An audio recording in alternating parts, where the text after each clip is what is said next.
बिस्मिल्लाहिर्रहमानिर्रहीम। किसी अज़ीज़ ने सवाल किया है, बड़ी मछली के पेट के बाज़ अज्ज़ा जो मुज़िर होते हैं, इन अज्ज़ा को निकाल कर ओजड़ी को खाना कैसा है? जवाब दें, इन नवाजिश होगी।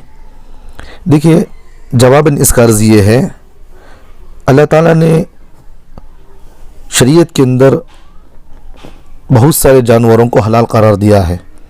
जैसा उमूमी तौर पर जो खाई जाती हैं, गाय हैं, बकरी है और मुर्गी है, इस तरह की बहुत सारी जानवर हैं जिसे हम खाते हैं।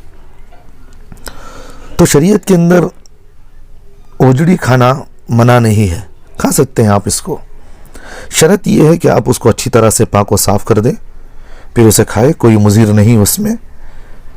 तो इस उसूल की रोशनी में जैसे मछली है, ये भी हलाल जानवर है, तो जब ये मछली हलाल है तो मछली के पेट के अंदर जो ओजड़ी होती है, जिसे आप अच्छी तरह से पाक को साफ़ कर दें, फिर उस ओजड़ी को खाएं, कोई बात नहीं है इसमें, हलाल है, इसे खा सकते हैं।